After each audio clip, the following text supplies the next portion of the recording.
So we're going to talk about matrix multiplication, so how to multiply two matrices in this video. Now before we get into this, I think it would be helpful just to review what is dimension. So knowing the dimension of your matrix is a little bit of a hack to determine whether you can multiply two matrices. So just remember, so when you talk about dimension, you're talking about the row versus the number of columns. So dimension is the size of a matrix. So this would be just a 2 by 2 matrix. Versus this one, so I've got 1, 2 rows and 1, 2, 3 columns. So this would be a 2 by 3 matrix. Versus this last one, I have 1, 2, 3 rows, but 1, 2 columns. So this would be a 3 by 2 matrix. Okay, so just remember that as we move into this next part. And so now I think the easiest way to explain how to multiply two matrices is to just do it. Now, when you have two square matrices, you can always multiply two matrices that are square together as long as they're the same dimension. So this is a nice straightforward example. Okay, so the way that you do this is you do row by column. And that's kind of the way you're going to think about this. So I'm going to take this row by this column. And so the way the calculation looks is I'm going to take 2 times 5 plus 7 times 3. And this is the entry for the first part of this matrix. Okay, so let's keep going with this color coordination. So next, I'm going to take this row now by this column. So that's going to be 2 times -1 plus 7 times 2. And now we have completed the first row by all the columns. So we've got the top entries of our matrix multiplication. So let's continue on.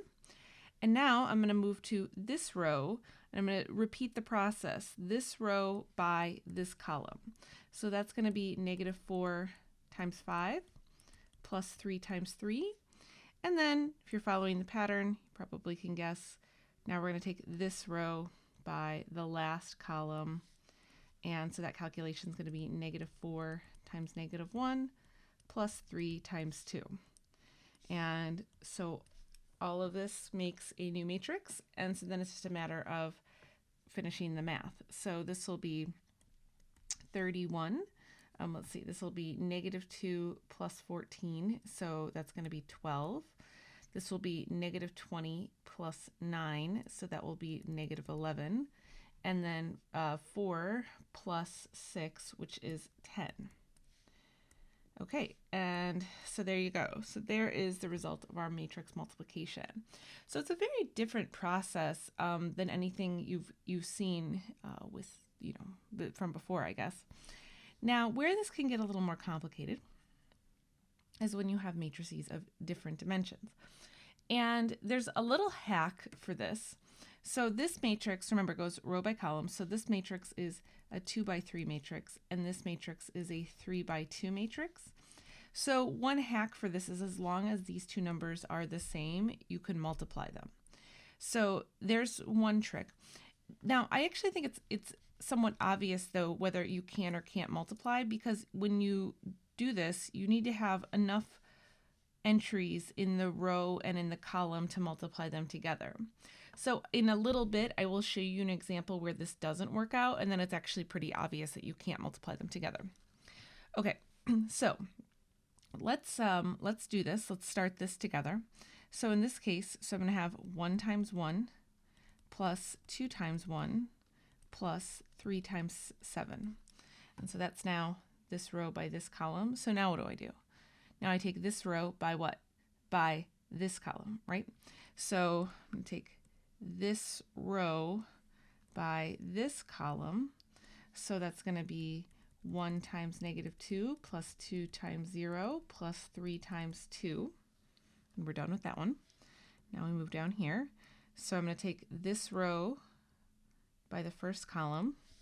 So this will be 0 times 1 plus, plus 1 times 1 plus 2 times 7. And then finally, last row by the last column. So I have 0 times -2 plus 1 times 0 plus 2 times 2. Okay, and so there's everything that goes into this. Now, if I finish my calculations, let's see, I'm running out of space here, but I think I can cram this all together. So this will be 1 plus 2 plus 21. So this is 24. And then let's see, we're going to have negative 2 plus 0 plus 6. So that's going to be 4. This will be 0 plus 1 plus 14. So that'll be 15. And then 0 plus 0 plus 4, which will just give me 4. Okay, and so there's the resulting matrix. Now, I want to point out one other thing about the dimension, because actually when you know the dimensions of these two matrices, you can predict what your output dimension will be, because this started with a 2 by 3 and a 3 by 2, and now we've got a 2 by 2 matrix. So going back to the dimension, so I had a 2 by 3 and a 3 by 2 matrix. So you can multiply them as long as these numbers are the same. And when you do that, what you are left with is the dimensions on the outside. So that's a 2 by 2 matrix. So that's how you can predict what the size is, and that's a good check for yourself just to make sure you did it right. Okay, so now I did this in another video. I've got a whole set of matrices here, and now we're just going to kind of talk about, can we do it? Can we multiply them? So let's start with A times C. Okay, so we know that we can multiply A times C, right, because they're both square. I think this would be a really good opportunity for you to pause the video and make sure that you understand this, so you do this calculation. And not only are we going to do A times C, but I also want you to do C times A. So I want you to compare the two methods. So, or the calculations, I guess.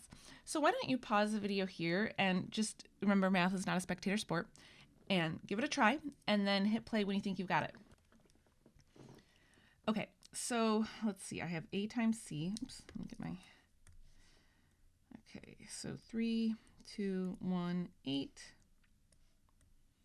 and 0, 7, 1, 3. Okay, so let's see. Actually, I'm going to clear some space just so that I have plenty of room to write. Okay, so taking the first column times the first row. So I have 3 times 0, which is 0, and 2 times 1, which is 2. So 3 times 0 plus 2 times 1. So I've shown you kind of how the calculations work, so I'm assuming that you're good with that. So now we're going to take this row times this column. So 3 times 7 is 21. 2 times 3 is 6. Okay, so now we move to this row times this column. So 1 times 0 is 0. 8 times 1 is 8. And then last row by last column. So 1 times 7 is 7. 8 times 3 is 24. So there's all my pieces.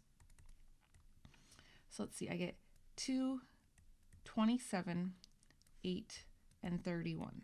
Okay, so just remember that. And now we want to compare what happens if I have C times A. So I'm going to have 0, 7, 1, and 3. And I'm going to multiply that by 3, 2, 1, and 8. And once again, I will just give myself a little space. And let's do this. So let's see, I have now this row times this column. So 0 times 3 is 0. 7 times 1 is 7. Next I take this row times this column. So 0 times 2 is 0. 7 times 8 is 56. Now we go this row by this column. So 3 times 1 is 3. 3 times 1 is 3. And then last row by last column. So 1 times 2 is 2. 3 times 8 is 24. And okay, so now I have, this is 7, 56, 6, and 26. And now I want to point something out. So we kind of just discovered this. I like mathematical discovery.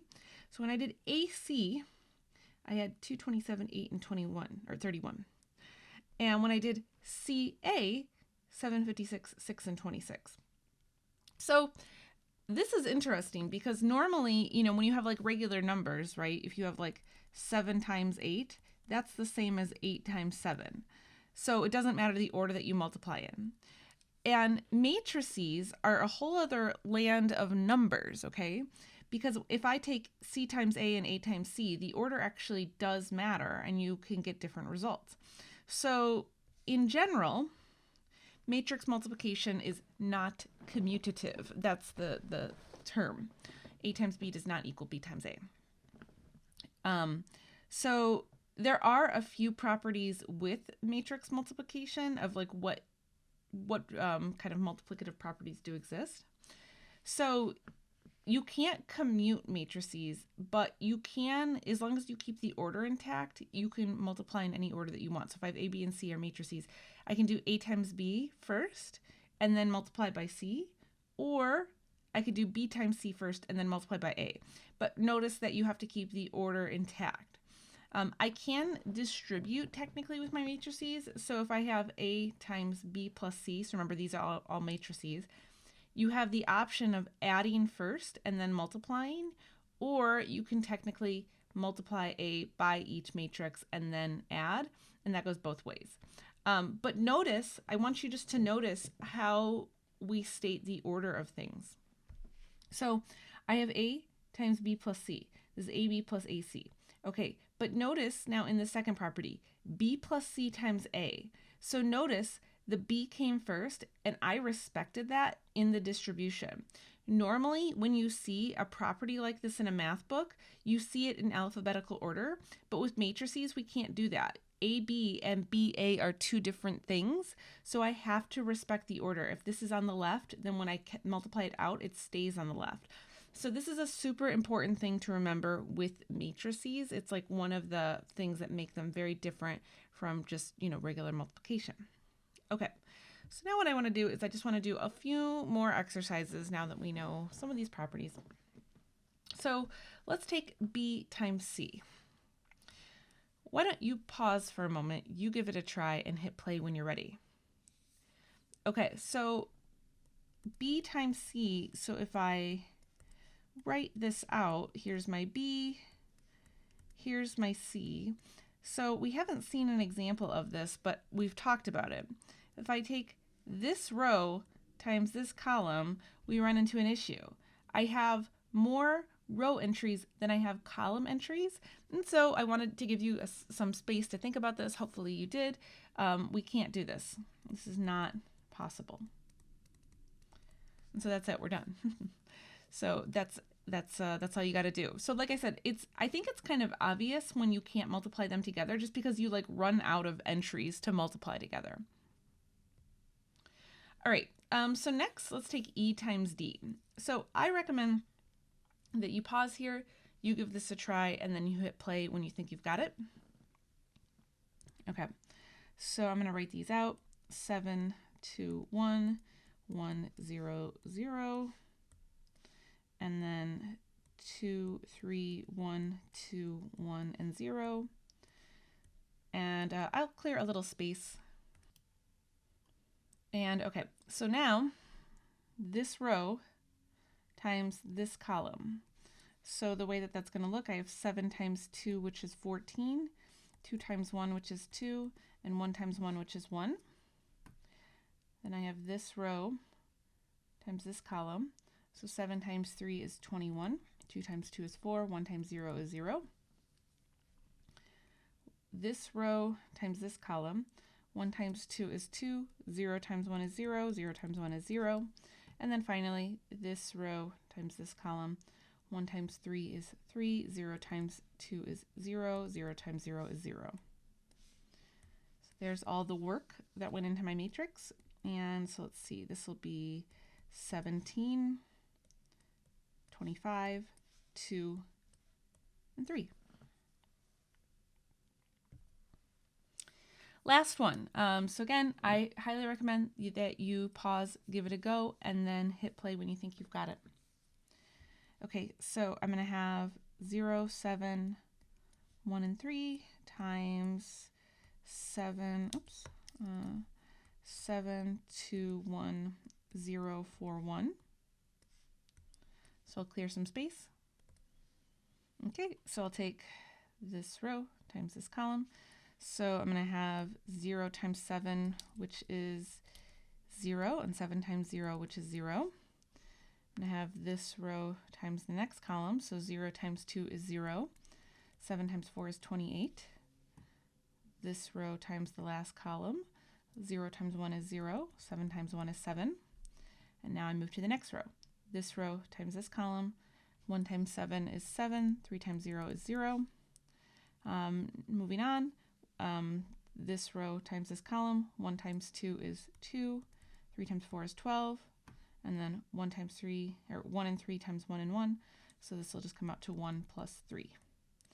And so then I have 0, 28, 7, 7, 14, and 4. Okay, and so I think that gives you a pretty good overview of how this works. So I'm going to leave it there, and I will catch you guys in the next video. Thanks for watching.